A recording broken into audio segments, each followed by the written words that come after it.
established rich coming right back at you. Some stories don't make you angry first. They make you tired first. Tired because you've seen this movie before. Tired because you know what this kind of headline does to a brand. A grand opening is supposed to be joy. But when gunshots interrupt the celebration connected to the name of Nipsey Hussle, then it hits different. Not just because of what happened, but because of where it happened and who it happened around. Black Sam was outside. People were celebrating. A new Marathon Burgers in Long Beach. And then chaos. Now to developing news in Long Beach, where one person is dead and 2 others are injured after gunfire disrupts the grand opening of a restaurant founded by the family of late rapper Nipsey Hussle.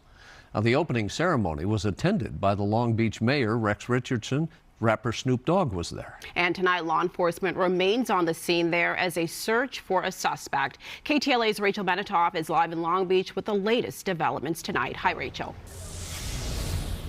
Hi, Karine. Hi, Rick. Yes, the circumstances surrounding the shooting, a motive or information about a suspect or suspects isn't known right now. What we can see is this large police presence in the heart of downtown Long Beach at Pine and Broadway. We're right near the convention center. A lot of people out and about tonight. And as you mentioned, this was supposed to be a day of celebration, the opening of a brand new restaurant, and instead it ended in gunfire. One person is dead, 2 others are injured after a daytime shooting in downtown Long Beach. It happened around 3:30 Sunday afternoon near the late rapper Nipsey Hussle's Marathon Burger restaurant around the time of its grand opening at a new location on West Pine. We're here at Marathon Burger here in the city of Long Beach. Long Beach Mayor Rex Richardson posted the celebratory ribbon cutting to his Instagram account. Long lines of people gathered outside to watch. Snoop Dogg, a financial partner in the fast food chain, was also there. He's been influential in bringing the eatery to Long Beach, now its 3rd location.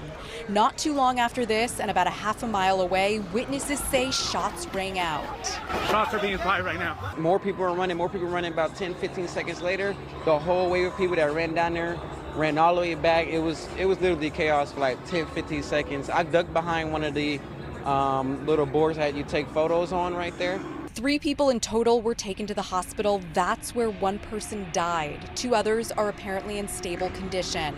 A spokesperson for Marathon Burger says the shooting wasn't connected to the event and the opening proceeded safely and without issue. You would hope that this will actually bring the community together. Let's not let this, event or situation, discredit anything good that happened today. Now, pause for a second. That sound, that scramble, that crouch behind the car. Imagine what that does to a man who already watched his brother die in front of his own business. This ain't just an incident. This is a memory colliding with a new moment. Nipsey was killed outside his store. That image is burned into the culture. So when gunfire breaks out near another business carrying the Marathon name, the headlines write themselves. Even if the shooting was not connected to the event, even if the police say it was separate, perception does not wait for details. The camera doesn't care about context. What people see is gunfire and the Marathon brand in the same sentence. And that is the part that makes this hard. Black entrepreneurship in certain neighborhoods carries extra weight. It carries pride, trauma, and history all at the same time. When you come back to invest in the area that raised you, you ain't just opening a restaurant. You testing hope. You saying this block can be more than what it's been. But trauma don't just disappear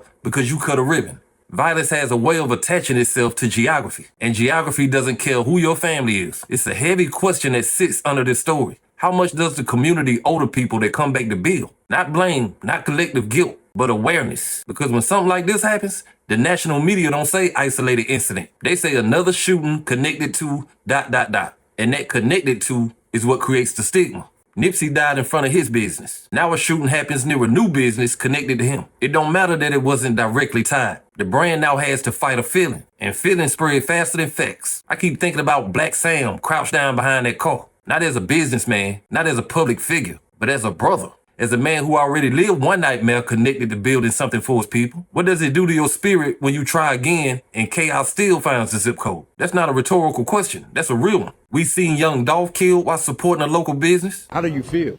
I'm hurt. I'm sad. I don't want to live in Memphis anymore. I actually live around this neighborhood. So this is very common to me.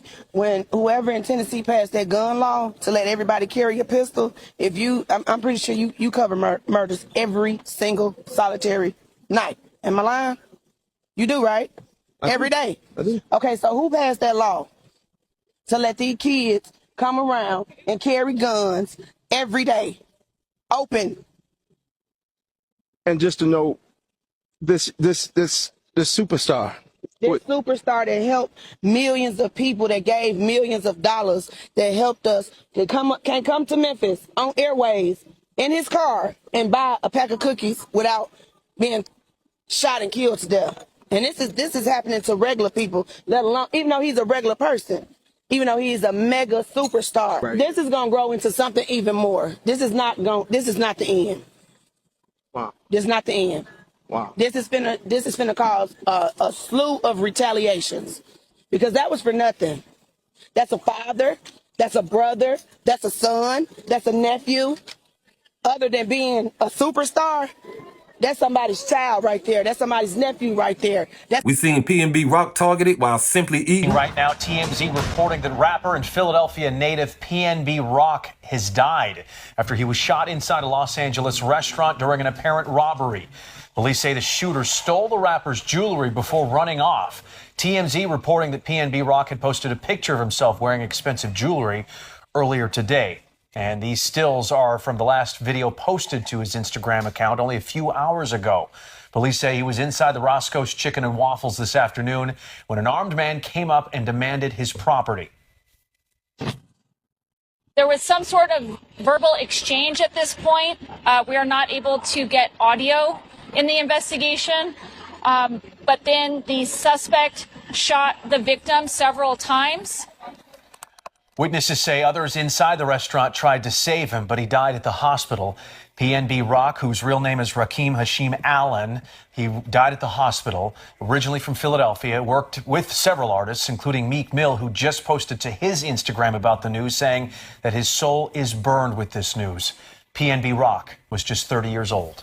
There's a pattern of moments turning into tragedy around black success in certain spaces. Not because success causes violence, but because trauma and poverty don't disappear overnight. So the real question ain't why do we sabotage ourselves? The real discussion is how do we build something beautiful in a place still healing from damage? How do you invest in a community without becoming a target of its history? How do you protect the brand from the shadows of the same streets it's trying to elevate? The hardest part about this story is not the headline. The hardest part is what comes after the cameras leave, because violence don't just interrupt the moment. It leaves a residue that business owners have to deal with long after. When a shooting happens near a black-owned business, the brand pays a price even when it did nothing wrong. People don't say that was unrelated.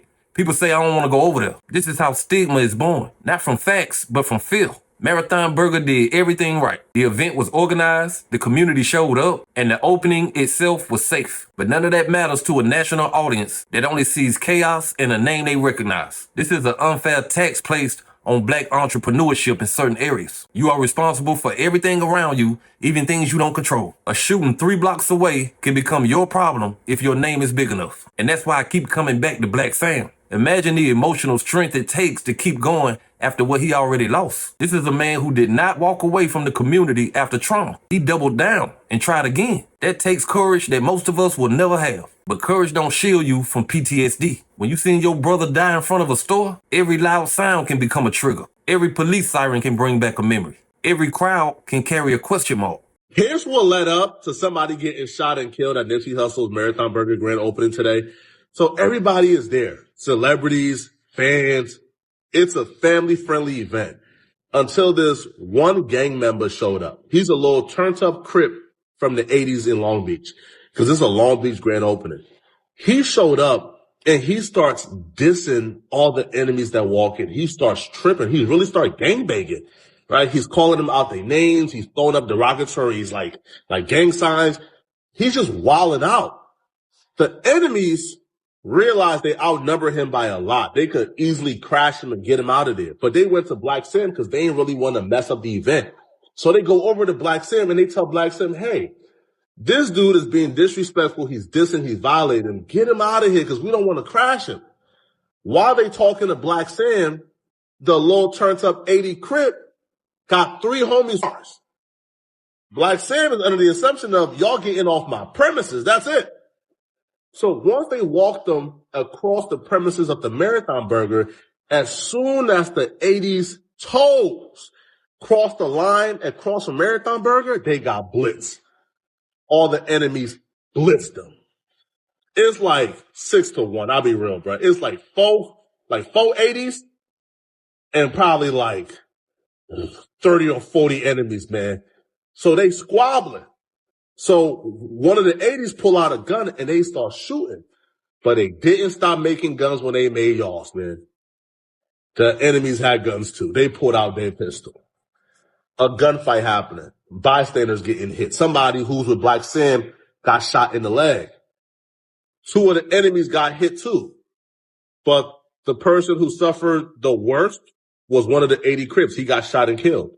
Listen to how people describe this moment. The panic was immediate, and that's the part people outside the community can't understand. This ain't about a single incident. This is about living in a state of anticipation. When you open a business in an area with a history of violence, you are not just serving food, you are managing risk. You are asking people to feel safe in a place they've been taught to fear. And when something goes wrong near that space, even if it's unrelated, it confirms every doubt people already had. This is why so many successful Black figures struggle with the decision to come back home. Not because they don't love their community, but because the community is still carrying wounds. You can't heal wounds with a grand opening alone. You can't outrun systemic issues with entrepreneurship, even if your intentions are pure. That's why the question ain't, why did this happen? But how do we protect those who try? How do we create conditions where giving back don't feel like walking back into trauma? How do we support Black businesses without letting every nearby incident define them? Listen, this is where the conversation has to grow up. Because if we keep treating moments like this as just another shooting, we miss the bigger weight that they carry. Nip name ain't just a brand. It's a symbol of possibility. It represents a man who believed you could build in the same place that broke you. That's a powerful idea. But powerful ideas don't erase harsh realities. When violence shows up near a business tied to his legacy, it don't just interrupt the weekend. It tests whether that legacy can breathe without defending itself. This is the frustration. Black entrepreneurs in certain zip codes don't just run a business. They manage perception, security, trauma, and history all at once. The media don't always report nuance. They report images. And the image of gunfire near a marathon brand will travel faster than the statement that it was unrelated. This is the reality of the digital age. But here's where we have to be careful. We cannot reduce this to we sabotage ourselves. That language can easily become self-blame. And self-blame don't solve no problems. What we can say is this: when somebody returns to invest in our community, that moment deserves protection. It deserves collective awareness. It deserves an understanding that legacy businesses are symbolic targets, like it or not. And I can't stop thinking about Black Sam. If you him, you're not just opening a restaurant.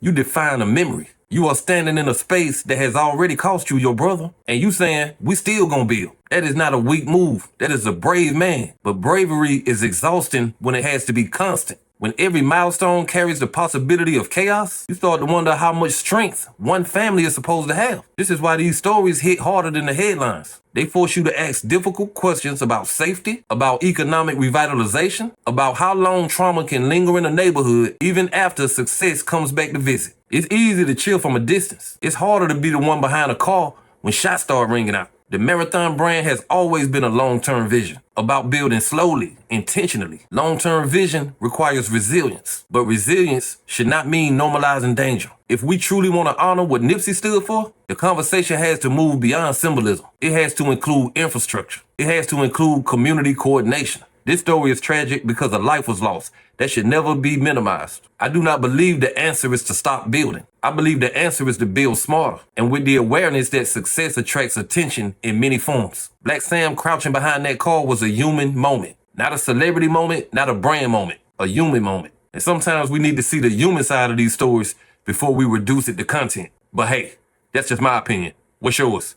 Like, comment, subscribe. Establish Rich. I'll be back with another one. Peace.